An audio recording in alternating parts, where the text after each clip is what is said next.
Everyone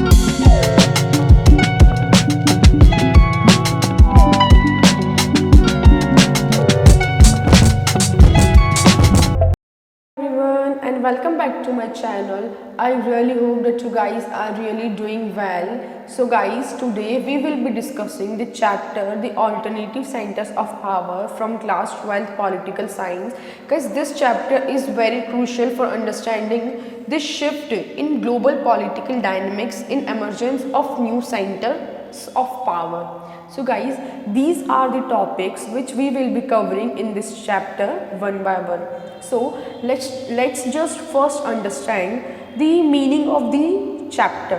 So guys, this is alternative centers of power. In new books, it's new centers of power. So guys, if you remember, after the disintegration of Soviet Union in 1991 में Soviet union USSR के disintegrate होने के बाद कुछ new ऐसे उस time पे कुछ न्यू ऐसे यूनियंस और कुछ ऐसे न्यू ऑर्गेनाइजेशंस फॉर्म हुई थी. सो उनको हम इस चैप्टर में डिस्कस करने वाले. Topic 1 European Union, topic 2 ASEAN, topic 3 rise of Chinese economy, in topic number 4 India and China relations. So guys, let's begin our chapter. So EU means European Union. So guys, उसका पहले background पढ़ते हैं. World war second के गिरने के बाद means world war second जब ख़त्म हुआ तब एक क्वेश्चन ऑफ यूरोप अराइज हुआ. ठीक है, फर्स्ट या तो यूरोप जो है अपनी ओल्ड राइवलरीज को कंटिन्यू करे, मीन्स जो भी उसकी ओल्ड लड़ाई है उसको कंटिन्यू करे, या तो वो reconstruct on the principle and institution, उनके न्यू प्रिंसिपल्स और न्यू इंस्टीट्यूशन के साथ उसको यूरोप को रिकन्स्ट्रक्ट करे. ठीक है, एंड एक पॉजिटिव अप्रोच के साथ इंटरनेशनल रिलेशंस भी बढ़ाए. ठीक है, ये दो क्वेश्चंस अराइज हुए. लेकिन आपको क्या लगता है यूरोप किसके साथ गया होगा? ऑब्वियसली यूरोप सेकंड ऑप्शन के साथ गया. उसने यूरोप को रिकन्स्ट्रक्ट किया और अपने एक पॉजिटिव अप्रोच के साथ आगे बढ़ा. ठीक है, देन 1945 में वो उसने कन्फ्रंट करा. किसको कन्फ्रंट? इकोनॉमी और स्ट्रक्चर, मीन्स इकोनॉमी को एक नया मोड़ दिया और स्ट्रक्चर को और ज़्यादा अच्छा किया, रिकन्स्ट्रक्ट करा उसने. ठीक है, तो 1945 में उसने इकोनॉमी और स्ट्रक्चर को कन्फ्रंट किया. ठीक है जी, ओके. उसके बाद European integration aid cold war 1945. जो यूरोप का जो इंटीग्रेशन हुआ ना, उसने कोल्ड वॉर को हेल्प की थी 1945 में. Aid means help. ठीक है, द एड बाय अमेरिका. अब यूरोप जो है उसका इंटीग्रेशन कैसे हुआ था? जो मतलब वो जो बहुत ज़्यादा टुकड़े टुकड़े में बट गया था, क्योंकि मैंने आपको बताया ये यूरोप है, उसका जो वेस्ट का जो पार्ट है ना वो यूएस के इन्फ्लुएंस में था, और वो जो ईस्ट वेस्ट का पार्ट यूएस के इन्फ्लुएंस में था, और ईस्ट का जो पार्ट है ना वो यूएसएसआर के अंडर में हुआ था. और उसके बाद अगर ये यूएसएसआर ख़त्म हो गया तो वो एक पूरा बच गया ना, तो अब इसके जो टुकड़ा है ना उसको एक करना पड़ेगा, उसको इंटीग्रेट करना पड़ेगा ये सारे टुकड़ों को यूएसएसआर के. तो उसने क्या किया यूरोप ने कि अमेरिका से हेल्प ली. ठीक है, अमेरिका से हेल्प ली, financial help to revive economy under Marshall plan. ठीक है, मार्शल प्लान के अंडर में अमेरिका ने यूरोप की इकोनॉमी को हेल्प की, फाइनेंशियल एड दी, फाइनेंशियल हेल्प दी. Then new collective security mechanism. ठीक है, यहाँ पे उसने इकोनॉमिकली हेल्प हुई, इकोनॉमिकली आगे बढ़ा यूरोप. देन यहाँ पे सिक्योरिटी क्या? नेटो बना, नॉन अटलांटिक ट्रीटी ऑर्गेनाइजेशन बना. न्यू कलेक्टिव सिक्योरिटी मैकेनिज्म के लिए नेटो बना. देन आगे organisation for European Union cooperation OEEC बना. ठीक है, कब? 1948 में. ठीक है गाइज, यहाँ पे क्या हुआ? यूरोप इकोनॉमिकली भी स्ट्रॉन्ग हो गया, यहाँ पे सिक्योरिटी भी उसको मिल गई, और यहाँ पे इसका ऑर्गेनाइजेशन के थ्रू भी वो कनेक्ट हो गया था.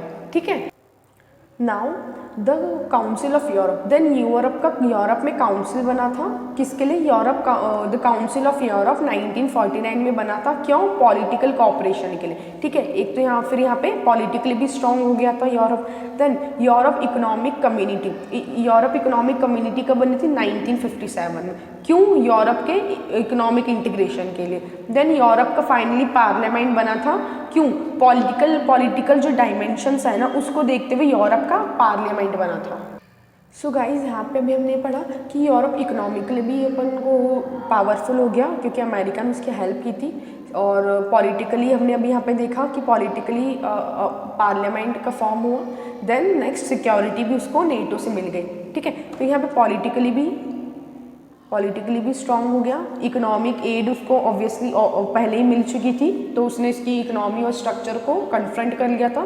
देन थर्ड यहाँ पे सिक्योरिटी भी उसको मिल गई थी नेटो के थ्रू, ठीक है जी। नेक्स्ट अब क्या हुआ था? यूएसएसआर का डिसइंटीग्रेशन हुआ था 1991 में, ठीक है। उसके बाद में 1992 में फाइनली इस्टेब्लिशमेंट ऑफ ईयू हुआ। 1992 में ईयू का इस्टेब्लिशमेंट हुआ। मैंने आपको पहले भी लास्ट चैप्टर का आपने नहीं देखा तो आप देखना, मैंने वहाँ पे भी आपको समझाया था कि ये जो यूरोप का मैप है ना, यूरोप के मैप में ये जो वेस्ट पार्ट है और ये ईस्ट पार्ट है यूरोप का वेस्ट पार्ट जो है वो यूएसए के इन्फ्लुएंस में था, और जो ईस्ट पार्ट है वो यूएसएसआर के अंडर में था, ठीक है। अब जब पूरा जो 1991 में यूएसएसआर का डिसइंटीग्रेशन हो गया, ठीक है। अब यहाँ पे जो है यूएसएसआर का डिसइंटीग्रेशन हो गया इधर ही, ठीक है। देन यूएसएसआर के डिसइंटीग्रेशन होने के बाद में अब ये पूरा जो है ना वो क्या यूएस हो गया। यूएस क्या बन गया? सोल पावरफुल बन गया, ठीक है। उसके बाद में जब यूएस पूरा सोल पावरफुल बन गया तो अब इसको जो अपन को एक करना पड़ेगा, तो इसके लिए एक करने के लिए अपन को पूरा यूरोप अब एक हो गया। अब यूरोप एक होने के बाद में इसने क्या बनाया है? ईयू का फॉर्मेशन हुआ 1992 में। देन अब यूरोपियन यूनियन बन तो गया, लेकिन इसका पर्पस क्या था यूरोपियन यूनियन बनने का, ठीक है। अब इसका पर्पस देखते हैं अपन। पर्पस क्या था? ये जो ईयू है ना उसमें कॉमन फॉरेन पॉलिसी थी, कॉमन सिक्योरिटी पॉलिसी थी और कॉमन करेंसी थी यहाँ पे, ठीक है। क्या था ईयू का पर्पस? 3 पर्पस थे ईयू के, बेसिकली 3 पर्पस थे अपने, कि जो foreign policy, common foreign policy, common security policy और कॉमन करेंसी, ये थे 3 पर्पस ईयू के। सो गाइज अभी तक हमने ये देख लिया कि जो ईयू है ना वो यहाँ पे अपन को इकोनॉमिक पावरफुल हो गया, पॉलिटिकली भी पावरफुल हो गया, और जो है अपना डिप्लोमेटिकली भी पावरफुल हो गया, और उसका क्या बोलते हैं मिलिट्री भी पावरफुल हो गया, ठीक है। इनका इन्फ्लुएंस उसका हो गया था, ठीक है। हमने पढ़ लिया ईयू का। देन नाउ ये तो हमने सभी अभी इकोनॉमिक पॉइंट्स देखे, इकोनॉमिकली कि ईयू का जो है ग्रोथ कैसे हुई थी। अब हम देखेंगे पॉलिटिकली जो है ईयू का ग्रोथ कैसे हुआ। सो हम जो है अभी पॉलिटिकली कुछ देखेंगे उसका ग्रोथ कैसे हुआ, ठीक है। So start to politically EU start politically act as a nation state, ठीक है। उसने क्या करा कि जो कॉन्स्टिट्यूशन है ना उसको कॉमन रखा, कि जो उसने ईयू ने सोचा कि हमारे कॉमन कॉन्स्टिट्यूशन होगा, ठीक है। बट ये जो उसका आइडिया था ना कॉमन कॉन्स्टिट्यूशन का वो फेल हो गया, कॉमन कॉन्स्टिट्यूशन का आइडिया फेल हो गया। तो उसने क्या किया, ईयू में एक कॉमन फ्लैग होगा सबके लिए, एंथम सबके लिए कॉमन होगा, डेट सबके लिए कॉमन होगी और करेंसी सबके लिए कॉमन होगी ईयू में। अब ईयू में जितनी भी मेंबर स्टेट्स हैं ना, ईयू में अगर ये पूरा अपना ईयू है तो इसमें जितने भी मेंबर स्टेट्स होंगे ना अपने, उनके लिए सबके लिए common flag, common anthem, common date and common currency होगी, ठीक है। चलिए अब सेकंड पॉइंट है अपना common foreign and security policy, ठीक है। जो common foreign and security policy है ना सबकी, तो वो अदर नेशंस ने एडमिट करा, इस बात को एडमिट कर लिया कि उनको भी एक कॉमन फॉरेन पॉलिसी होगी, ठीक है। नेक्स्ट है एक्सपेंड कॉपरेशन, उनका जो कॉपरेशन है ना उनको एक्सपेंड कर लिया, और जो न्यू मेंबर्स है ना वो यूएसएसआर में ऐड होने लग गए। उनका जो पहले कि भाई ईयू में इतने ही मेंबर्स थे, देन उसके बाद में उन्होंने क्या करा, उनको एक्सपेंड कर लिया कि भाई और भी जो स्टेट्स है ना वो यूएसएसआर में का जो ब्लॉक हटने के बाद जो ये पूरा यूरोप है ना उसमें बहुत सारे दूसरे मेंबर्स भी, न्यू मेंबर्स ऐड हो सकते हैं। उन्होंने अपने कॉपरेशन को एक्सपेंड कर लिया था, ठीक है जी। नेक्स्ट अब हमने सभी पॉजिटिव पॉइंट्स देखे, अब इसके कुछ ड्रॉबैक्स भी होंगे, ठीक है। तो उसके बाद में क्या हुआ, government of own country is higher than EU। ठीक है, लोग सोचने लगे कि जो EU जो है ना वो वापस से उसको पूरी पावरफुल, उसको पूरा पावर ना मिल जाए और वो बहुत ज़्यादा पावरफुल होके हमको बिल्कुल अपना जो है राज अपन पे ना चलाए। इसलिए उन्होंने ये सोचा कि जो अपनी कंट्रीज़ है ना वो EU से ज़्यादा पावरफुल होनी चाहिए, हमारी जो कंट्रीज़ है ना वो EU से बहुत ज़्यादा पावरफुल होनी चाहिए रादर देन EU। अगर EU हमसे ज़्यादा पावरफुल हो जाएगा तो वो जो पूरा उनका जो पहले USSR के जैसे ना हो जाए, गवर्नमेंट पूरी अनअकाउंटेबल ना हो जाए, इसलिए वो जो कहीं ना कहीं उनको डर था मेंबर स्टेट्स के EU के, ठीक है, सॉरी यूरोप के।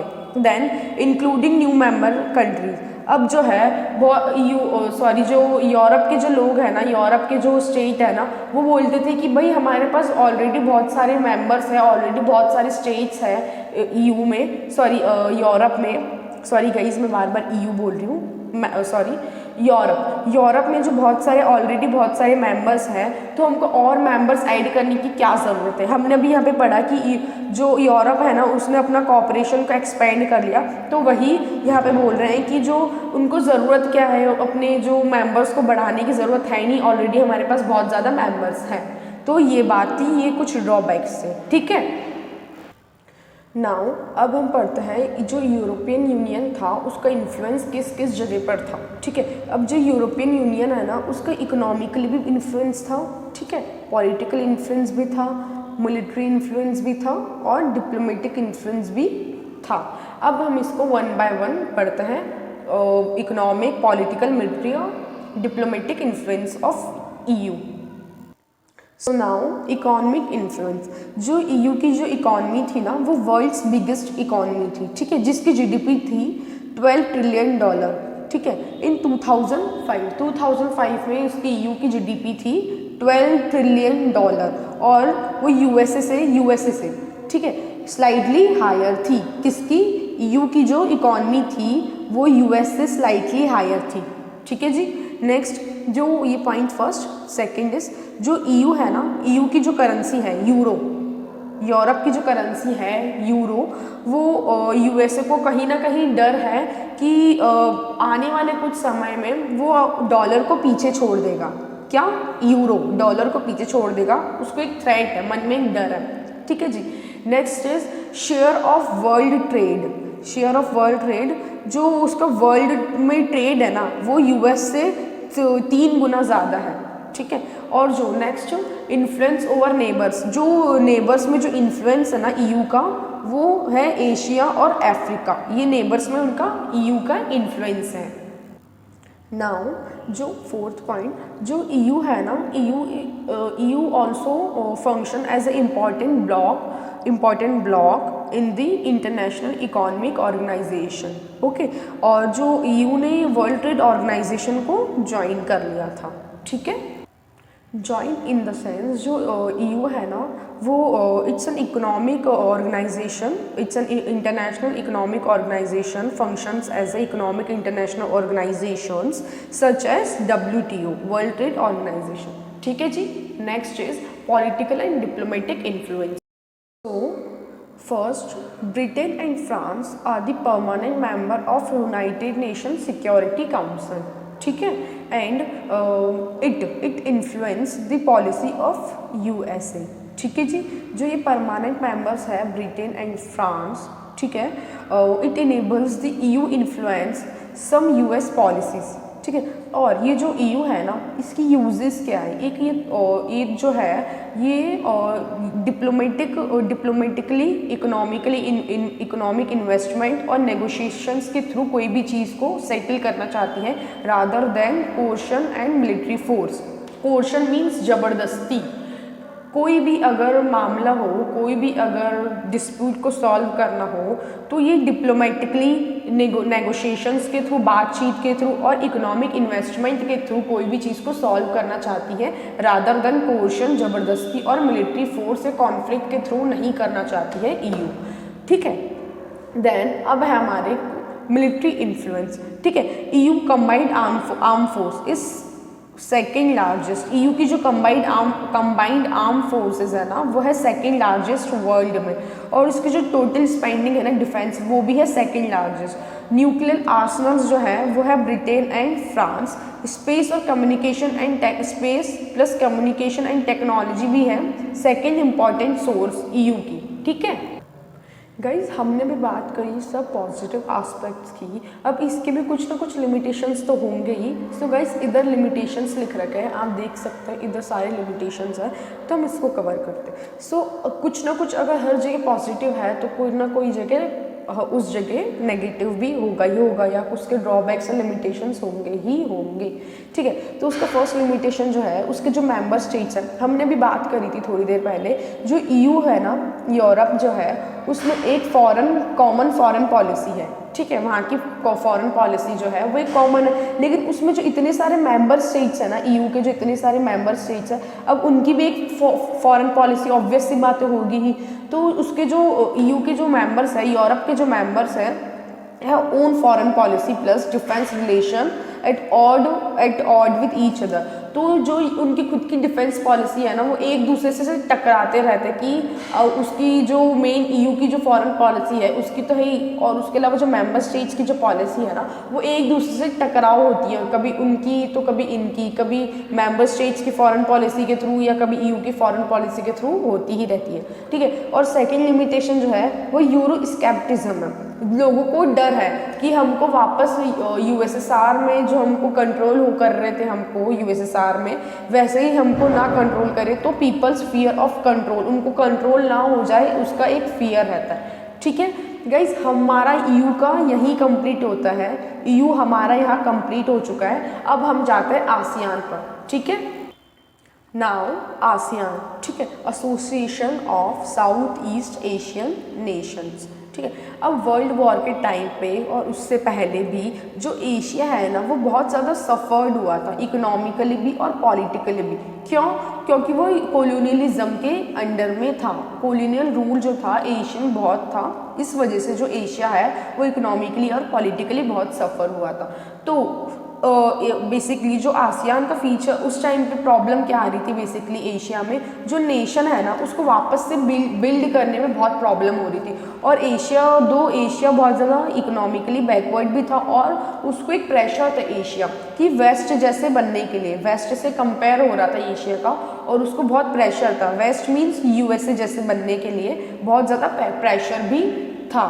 तो गाइस उसके बाद में क्या होता है, जो नेटो था उस टाइम पे, नेटो क्रिएट हुआ था सिक्योरिटी के लिए, हमने पीछे पढ़ा नेटो सिक्योरिटी के लिए क्रिएट हुआ था, ठीक है, फॉर्म्ड हुआ था, इस्टेब्लिश हुआ था।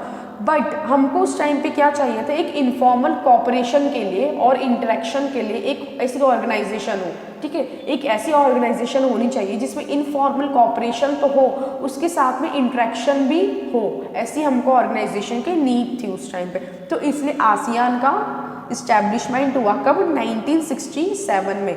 गाइस एक बार वापस रिपीट करते हैं, आप ये डेट ज़रूर याद रखें, एग्जाम में ऑर्गेनाइजेशंस के लिए एक न एक क्वेश्चन ज़रूर आता है, ठीक है।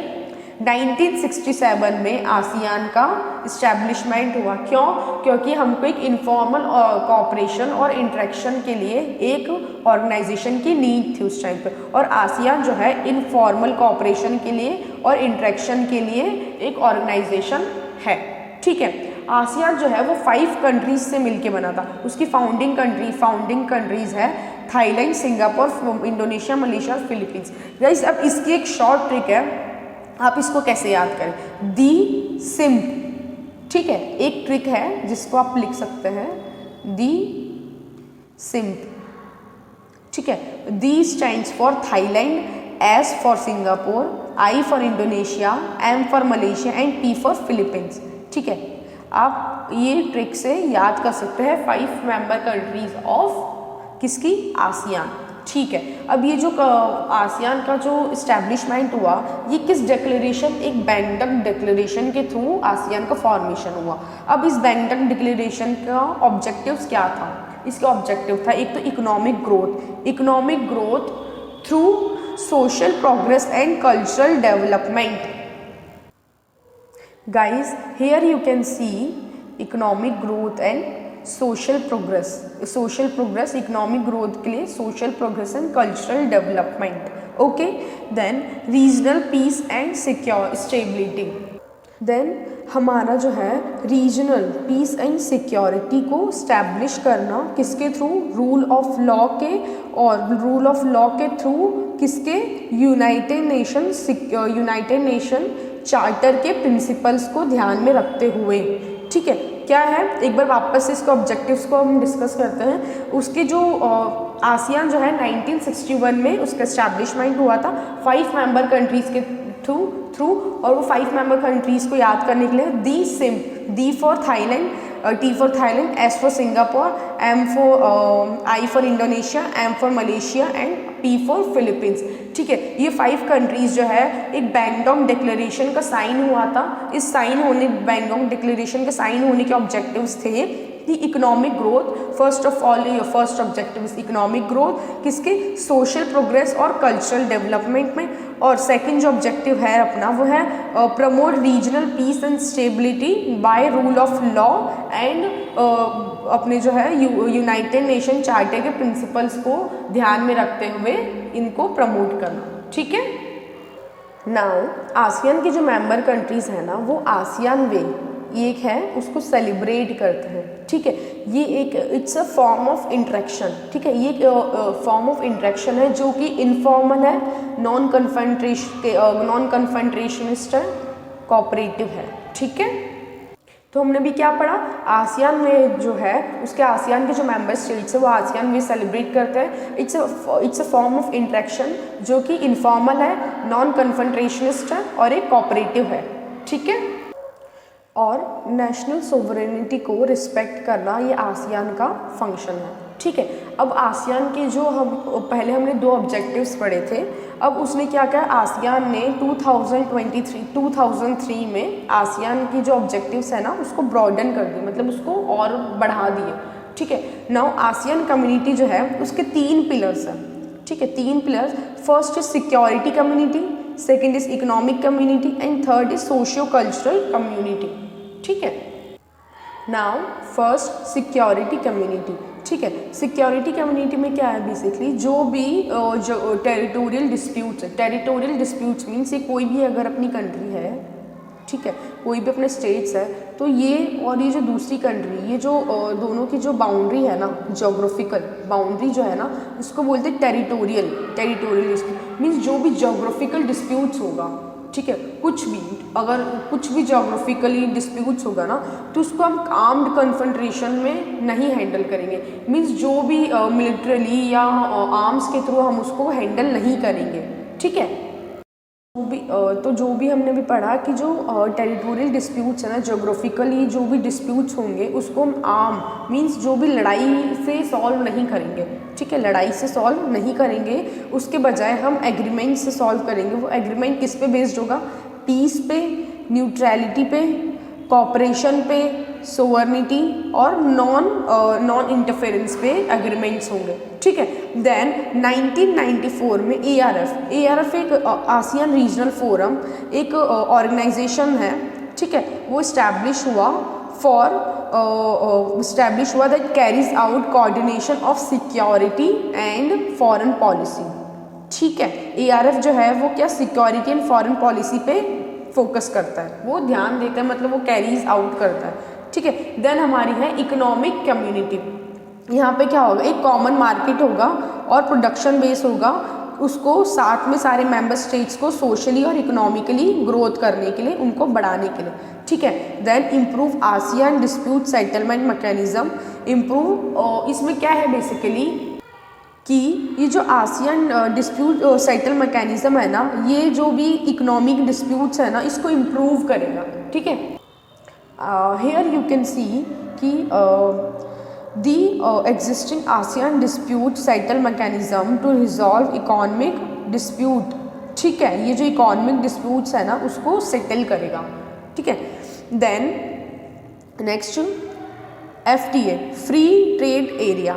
ठीक है, फ्री ट्रेड एरिया जो किसके लिए, इन्वेस्टमेंट और लेबर प्लस सर्विसेज के लिए होगा. Now socio cultural community. ठीक है, ASEAN, basically ASEAN is rapidly growing into a very important regional organization, and its Vision 2020 has defined as outward looking role for ASEAN and in the international community. Okay, it has defined an outward looking role for ASEAN in international community. Okay, और ये जो community है ना, it encourages negotiation over conflict. ये जो community है ये basically negotiation means बातचीत पे फोकस करती है रैदर देन कॉन्फ्लिक्ट करना छोटी छोटी बातों पर। ठीक है, now they are two important things जो इंडिया है ना फ्री ट्रेड अग्रीमेंट किससे, एक तो सिंगापुर से किया, एक थाईलैंड से किया है। ठीक है, आसियान जो है वो एक रीजनल फोरम है, वो एक ही रीजनल फोरम है एशिया में। ठीक है, which is the forum that provides political forum। ठीक है, political forum where ASEAN countries are the major powers can discuss political and security concerns। ठीक है, वो एक पॉलिटिकल फोरम प्रोवाइड करती है, वहाँ पे जो आसियान के जो कंट्रीज़ है ना वो पॉलिटिकल और सिक्योरिटी कंसर्न्स को डिस्कस कर सकते हैं। ठीक है, नाउ गाइज हम आ चुके हैं हमारे नेक्स्ट टॉपिक के ऊपर, the rise of Chinese economy. ठीक है, अब उसको हम एक बार बैकग्राउंड देखते हैं। ठीक है, पीपल्स रिपब्लिक ऑफ चाइना, ये एक पार्टी है, People's Republic of China, it's a party, political party. ठीक है, वो कब बनी थी? 1949 में बनी थी। किसके? कम्युनिस्ट रिवॉल्यूशन ऑफ माओ के करने के बाद, इस कम्युनिस्ट रिवॉल्यूशन के होने के बाद पीपल्स रिपब्लिक ऑफ चाइना बनी थी। ठीक है, अब इसमें जो उसमें दो चैलेंजेस थे। चैलेंजेस मीन्स उसके पास दो ऑप्शंस थे कि जो इकोनॉमी है ना इसकी, चाइना की जो इकोनॉमी, या तो हम यूएस के जैसे रखें या यूएसएसआर ईस्ट के, या तो हम वेस्ट की जैसी अपनी इकोनॉमी रखें या ईस्ट की जैसी यूएसएसआर की जैसी।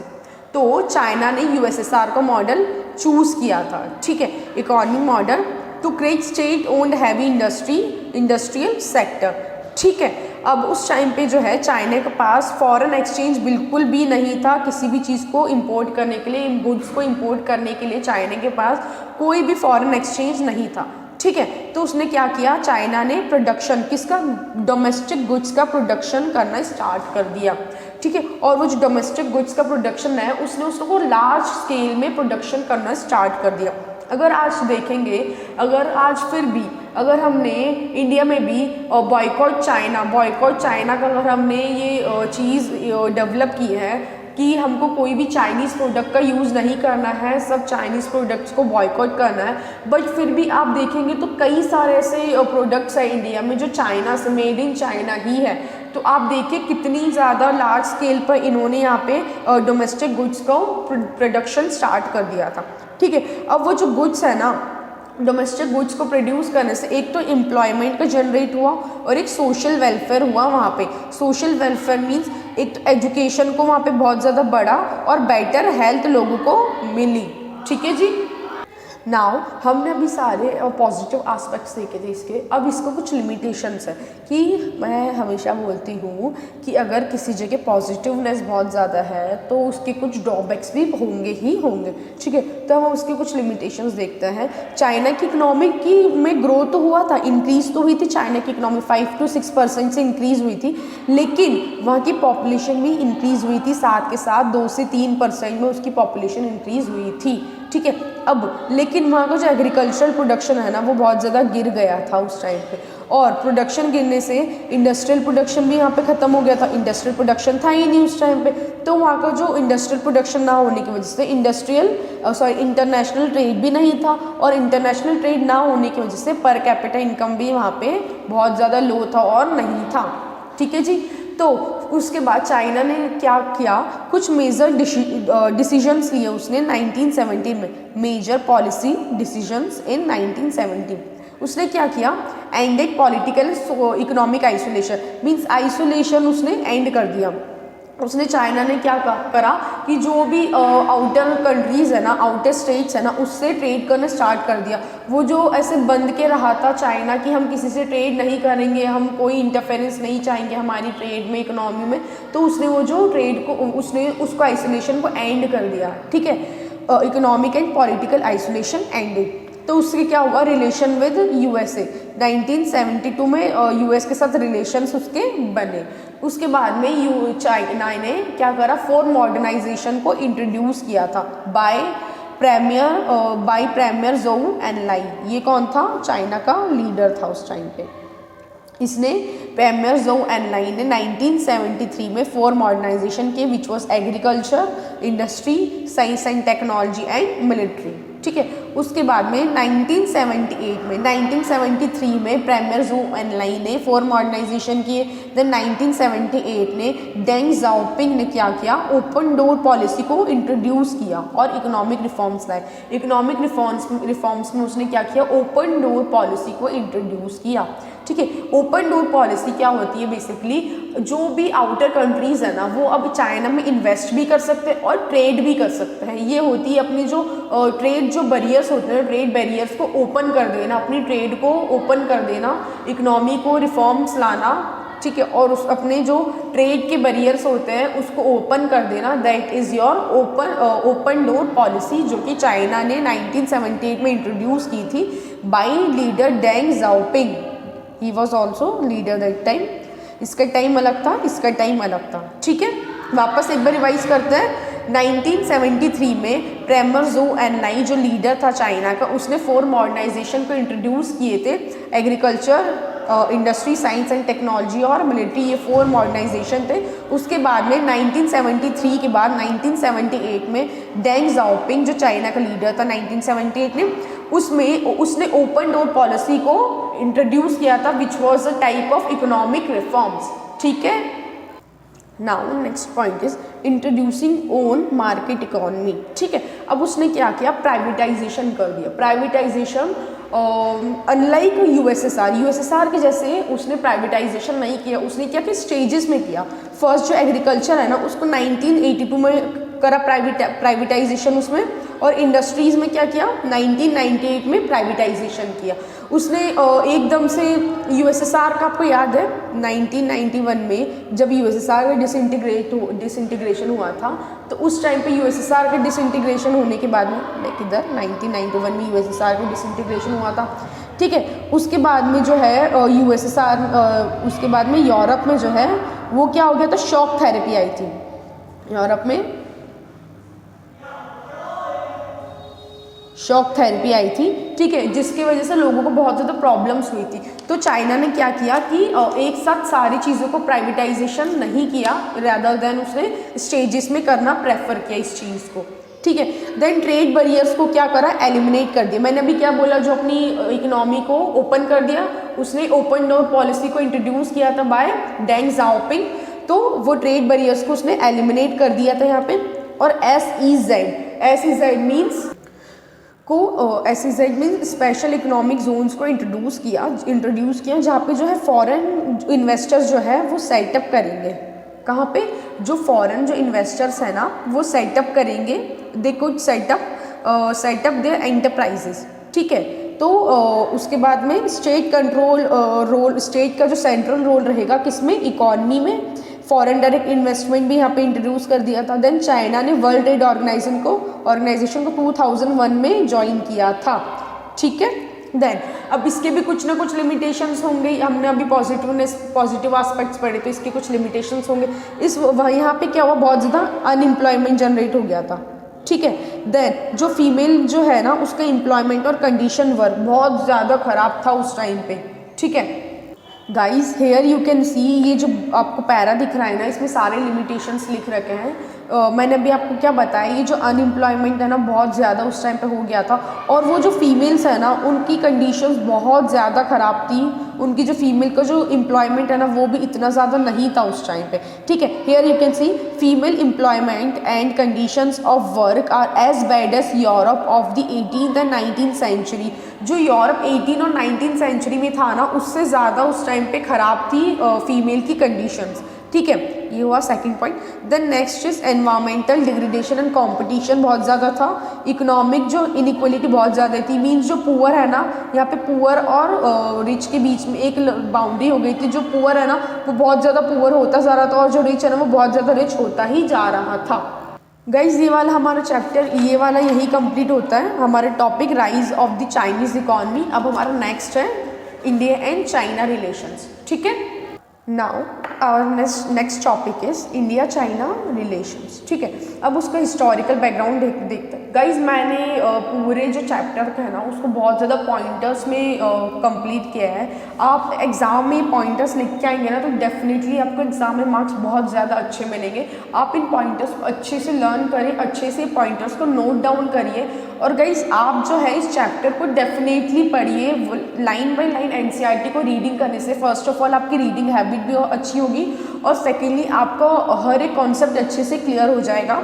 मैंने यहाँ पे बहुत ज़्यादा शॉर्ट नोट्स बनाए हैं ताकि आपको एग्जाम टाइम में अच्छे से रिकॉल हो जाए आप जब भी इनको पढ़ें, ठीक है। देन आप इनको अगर पढ़ेंगे लाइन बाय लाइन एनसीईआरटीज़ को तो और भी ज़्यादा आपके कॉन्सेप्ट अच्छे हो जाएंगे, आप हर चीज़ को ग्रेस्प अच्छे से कर पाएंगे, ठीक है।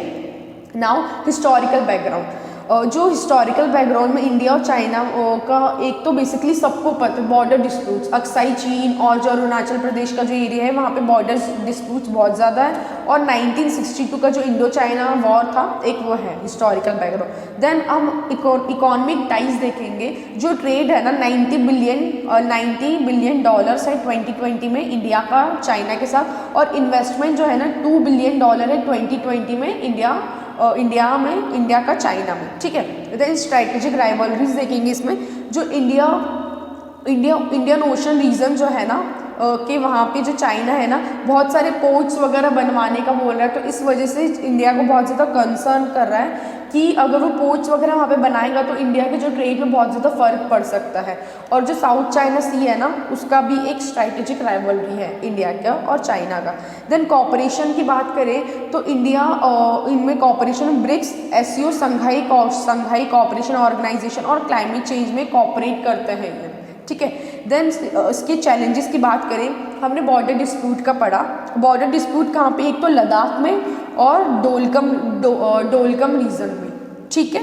देन ट्रेड इम्बैलेंस, ट्रेड जो है वो इम्बैलेंस है, उसकी कोई बैलेंसनेस नहीं है। यहाँ पे इंडिया का जो ट्रेड डेफिसिट है चाइना में, डेफिसिट मीन्स मैंने आपको गाइस पहले भी पढ़ाया था। अगर आपको ट्रेड सरप्लस और डेफिसिट का नहीं पता तो आप मेरे चैनल में ज़रूर विजिट करें, मैंने शॉर्ट्स में और चैप्टर में बहुत अच्छे से क्लियर कर रखा है। फिर भी ट्रेड डेफिसिट बेसिकली जो होता है, अगर हम किसी चीज़ को बहुत ज़्यादा इम्पोर्ट करते हैं और एक्सपोर्ट बहुत ज़्यादा कम करते हैं तो वो हमारा डेफिसिट होता है। अगर किसी चीज़ का हम एक्सपोर्ट बहुत ज़्यादा करते हैं, ठीक है, अगर हम किसी चीज़ को एक्सपोर्ट करेंगे बहुत ज़्यादा तो यहाँ पे हमारे पास बहुत ज़्यादा फॉरेन एक्सचेंज आएगा तो हमारा ट्रेड सरप्लस होगा। अगर हम किसी चीज़ को इंपोर्ट करेंगे बहुत ज़्यादा मंगवाएंगे तो हमारे पास फॉरेन एक्सचेंज हमसे जाएगा तो वो होगा अपना ट्रेड डेफिसिट, ठीक है। तो ये होता है ट्रेड डेफिसिट जो इंडिया का है $50 बिलियन है। 2022 के अकॉर्डिंग इंडिया का $50 बिलियन जो है ट्रेड डेफिसिट है चाइना के साथ, ठीक है जी। नेक्स्ट है सिक्योरिटी कंसर्न्स। एक तो टेररिज्म और साइबर सिक्योरिटी कंसर्न्स है इंडिया के और चाइना के लिए। ऑल्सो अगर यहाँ पे इतने सारे हम चैलेंजेस वगैरह देखेंगे तो ऑब्वियसली बात है अपॉर्चुनिटीज़ तो होंगी ही। तो फर्स्ट है इकोनॉमिक कॉपरेशन, इकोनॉमिकली जो कॉपरेशन है वो जिसमें इंफ्रास्ट्रक्चर डेवलपमेंट और IT एंड फार्माक्यूटिकल्स, और सेकेंडली स्ट्रैटेजिक पार्टनरशिप किसमें counter balance to US influence, US का बहुत ज़्यादा इन्फ्लुएंस ना हो जाए तो इसके लिए काउंटर करने के लिए चाइना साथ है, और कॉपरेशन इन ग्लोबल गवर्नेंस। तो these are some opportunity. Guys हमारा चैप्टर यहीं कंप्लीट होता है। आपको चैप्टर कैसा लगा प्लीज़ कमेंट करके बताएं।